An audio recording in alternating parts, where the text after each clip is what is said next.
Bonne nouvelle pour la rentrée académique 2022-2023, l'École supérieure d'administration, d'économie, de journalisme et des métiers de l'audiovisuel ESAE vous ouvre les portes de ses différents sites. À Gbedjomende, à Bomé-Calavi, à Kpakpa et même à Parakou, l'université ESAE vous offre des bons d'études et des demi-bourses dans toutes ses filières en licence 1, 2 et 3. Et pour les 100 premières inscriptions en master 1 et 2, bénéficiez des demi-bourses. Nouveau bachelier, vous avez au moins la mention assez bien. Inscrivez-vous vite à ESAE et bénéficiez d'un bon de 50 000 francs CFA. Étudiants, étudiantes et nouveaux bacheliers, payez 200 000 francs CFA en sciences de gestion, sciences économiques, sciences juridiques et en administration des affaires en licence 1, 2 et 3 et 500 000 francs CFA en master 1 et 2, 250 000 francs CFA en administration générale, administration des finances, journalisme et métiers de l'audiovisuel en licence 1, 2 et 3 et 600 000 francs CFA en master 1 et 2. Alors, inscrivez-vous vite et profitez des offres exceptionnelles mais également d'un enseignement de qualité à l'université d'excellence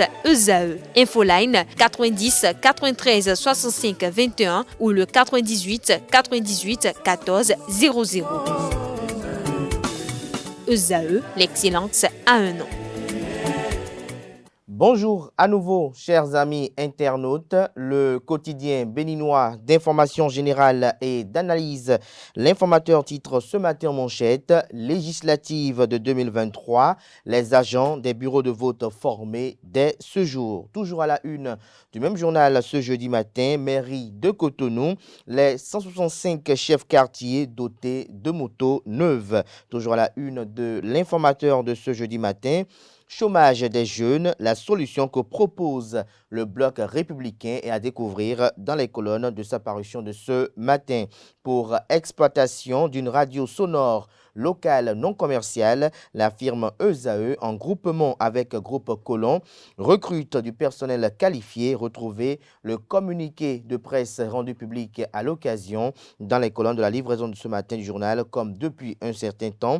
Le journal, dont l'oreille droite de la une de ce matin, vous invite à découvrir dans les colonnes de sa parution les productions journalistiques des étudiants en formation de journalistes à l'école supérieure d'administration, d'économie, de journalisme et des métiers de l'audiovisuel ESAE. Le quotidien national d'information titre ce matin en manchette: réforme du compte unique du Trésor, 561 milliards 500 millions en cours de rapatriement, 561 milliards 500 millions en cours de rapatriement. Le journal fait savoir que le dépôt obligatoire des ressources de l'État au Trésor devient effectif avec la mise en œuvre du système de compte unique du Trésor.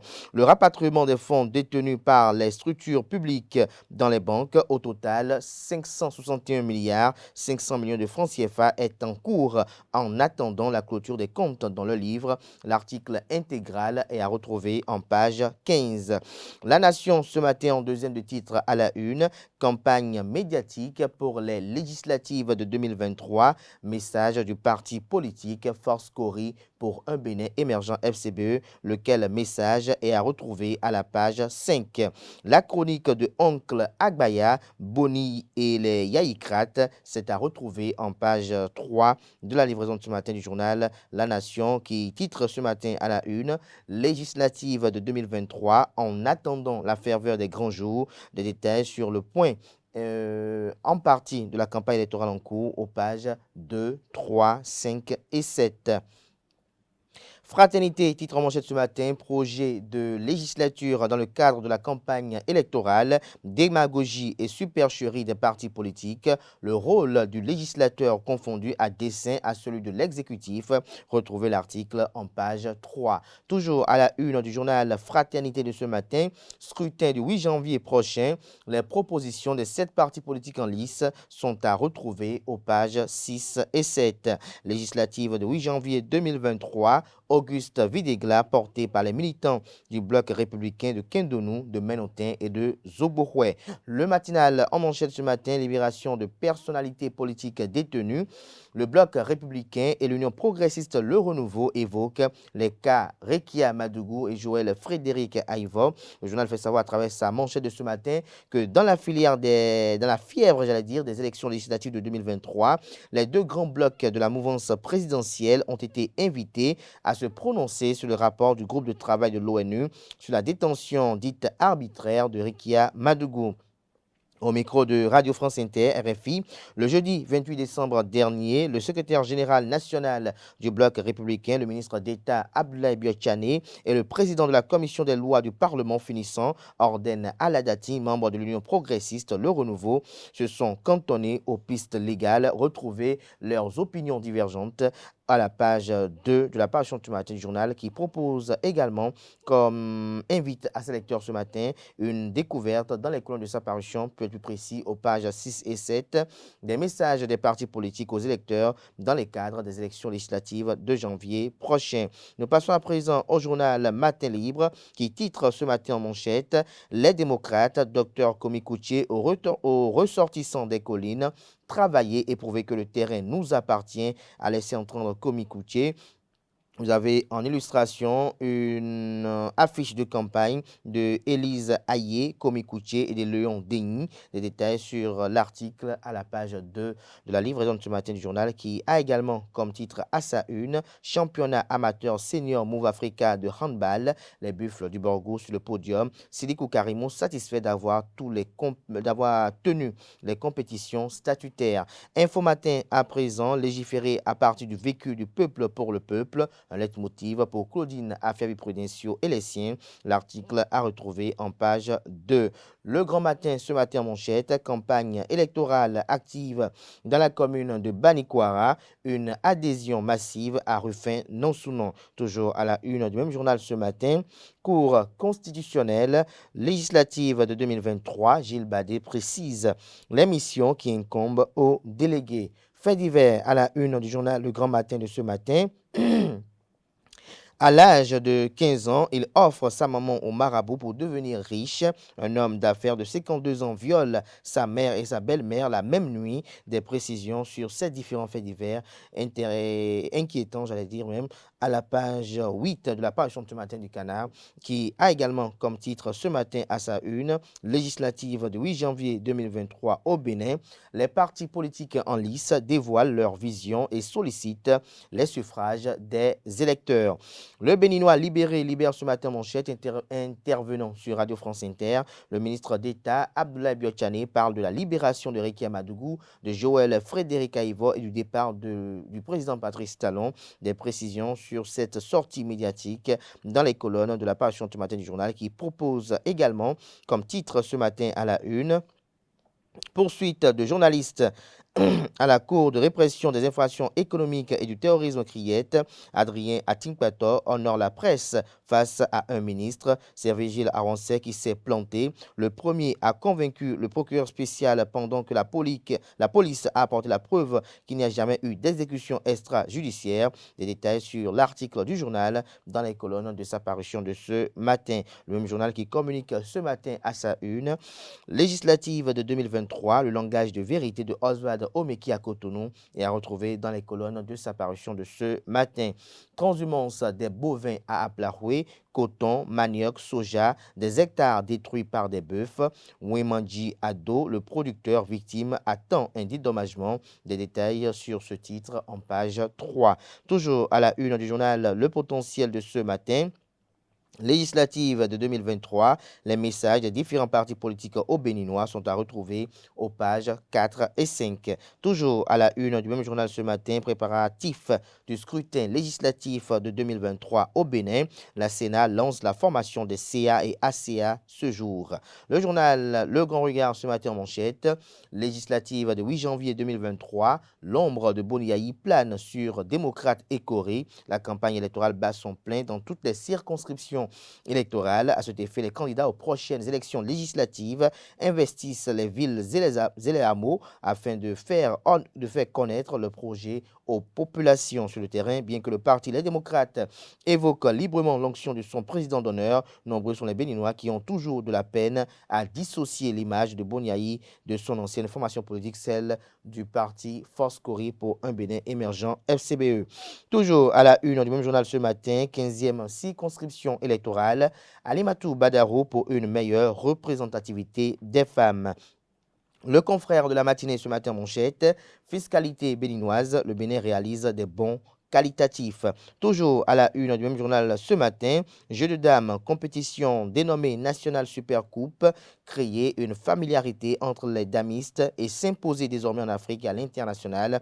D'ici Faïsou Paraiso, président du comité d'organisation, retrouvé la transcription intégrale de ses propos à l'occasion dans les colonnes de la parution ce matin du journal. Nous passons à présent au quotidien L'Indépendant qui titre ce matin en manchette Bénin législative de 2023, la noble vision que Paul Hunkwe implique à la Force Cori pour un Bénin émergent FCBE pour un Parlement du peuple. Toujours à la une du même journal ce matin, pour un Parlement équilibré, le meilleur choix pour vous se trouve à l'Union progressiste Le Renouveau, à en croire les propos de Oswald Omeki à l'occasion d'un meeting. Retrouvez le compte rendu du meeting dans les colonnes de la page automatique de l'Indépendant qui, à travers son deuxième titre, communique pour une 9e législature au service du peuple, mettre les lois au service du développement intégral de l'homme, telle est la promesse de l'Union démocratique pour un Bénin nouveau.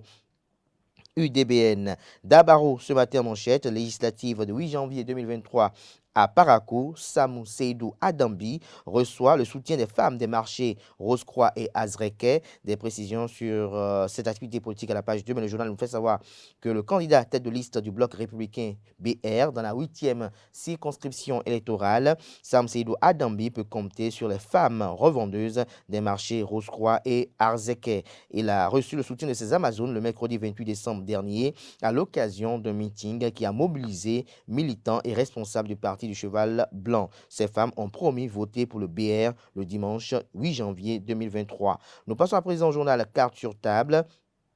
Ambassadeur bloc républicain de tous les quartiers de Porto Novo, Onifate Sofiatou mobilise toute la 19e circonscription électorale pour la victoire du bloc républicain. Toujours à la une du journal Carte sur table ce matin, première session de la Commission nationale des bourses et aides universitaires, le bilan de la gestion 2021-2022, présenter les orientations de la présidente Éléonore Yaïla Descamps à plus de célérité. La cime de l'info communique ce matin à la une législative de 2023 dans la 5e circonscription électorale. Bernard Ouimbo sonne la grande mobilisation à Alada, Ouida à Vlekete le mardi dernier. La population déterminée à soutenir un acteur de développement. Défi Info, quant à lui, ce matin à la une, lancement de campagne du bloc républicain dans la commune de Savais. Paulin Akpona lance un appel à la paix et à la cohésion au sein des fils et filles de la commune. Toujours à la une du même journal ce matin, le bloc républicain en caravane impressionnante dans la 6e circonscription électorale. Les hommes de Nathanaël Sokpoekpe ont pris d'assaut les communes Zé et Abomey-Calavi. Le journal L'Affiche du jour titre ce matin à la une, c'est 2 ans Jean-Claude Apiti. Après la déclaration de soutien du MAED à l'Union progressiste Le Renouveau, les artisans ont pris conscience qu'il faut de meilleurs messagers au Parlement. L'article à retrouver dans les colonnes de sa parution de ce matin. Côte d'Ivoire, 11 condamnations à perpétuité pour l'attentat de Grand Bassam. Des détails sur ce procès à la page 10 de la page ce matin du journal L'Affiche du jour. Le grand jury ce matin à sa une pour une victoire écrasante aux législatives de 2023 dans la 6e circonscription électorale. Dr Mathias Aroumandegbe bloque tous les collègues de l'Atlantique pour l'Union progressiste Le Renouveau. L'autre vision ce matin en manchette, campagne électorale, choisir l'UDBN, c'est voter pour l'émancipation et l'autonomisation des femmes. L'article à retrouver en page 3. Toujours à la une du journal L'autre vision de ce matin, législative au Bénin, un quota de candidates mis en place pour la première fois. Le journal Dynamisme Info à sa une ce matin, triomphe de l'Union progressiste, le renouveau aux législatives de 2023 dans la 6e circonscription électorale des étudiants sous la bannière du professeur Julien Gbagidi, rassure Victor Tokpanou et ses colistiers. Toujours à la une du même journal ce matin, campagne pour le scrutin du 8 janvier, éviter d'associer le nom du professeur Joël Aïvo à de basses besognes, communique le journal. Mon contrat social, Kofi Aza de Moël Bénin fait une offre politique alléchante, communique le confrère de Dynamisme Info. L'autre quotidien ce matin à sa une, prochaine législative, le sort des entreprises de presse s'invite dans la campagne. L'article est à retrouver à la page 5. Toujours à la une du journal, l'autre quotidien de ce matin, législative du 8 janvier 2023, l'appel de Guy Mitokpe à la mobilisation de la jeunesse est à retrouver en page 7. Le confrère de Décryptage Info titre ce matin à sa une, indice d'ouverture sur les visas, le Bénin en tête des pays les plus ouverts en 2022. Troisième anniversaire de l'UFAC. Les filles et fils d'Agoli à Aboumé-Calavi font le bilan et des projections. L'article comme rendu est à retrouver dans les colonnes de la page ce matin du journal. Nous passons à présent au quotidien La Boussole, polémique autour de la démission de conseiller bloc républicain à Kalalé, Kadidiatou Diega Démon et sa base bel et bien chez les démocrates. Toujours à la une du journal La Boussole de ce matin, pour des législatives apaisées, Mireille Biot du bloc républicain en communion de prière avec les populations de Patargo. Nous passons à présent aux confrères de Palabre au quotidien. Législative de 2023, le bloc républicain nourrit de grandes ambitions pour la presse, selon Fred Adriano Huenou. Nous passons à présent à l'hebdomadaire humoristique et satirique paraissant à Cotonou. Heureuse année 2023, que votre volonté soit faite. Vous avez un jeune homme qui murmure, Loki, nous sommes venus te présenter nos meilleurs vœux pour l'année 2023 et à l'autre de rétorquer, ça tombe bien, je suis ici avec mon notaire, chacun de vous mettra son vœu pour moi dans ce registre avec signature. S'il ne se réalise pas, la personne va me dédommager. Je suis fatigué de vos faux vœux là. Voilà, c'est sur cette note humoristique que prend un terme la une des journaux de ce matin. Merci pour l'attention. Place à présent au bulletin matinal d'information.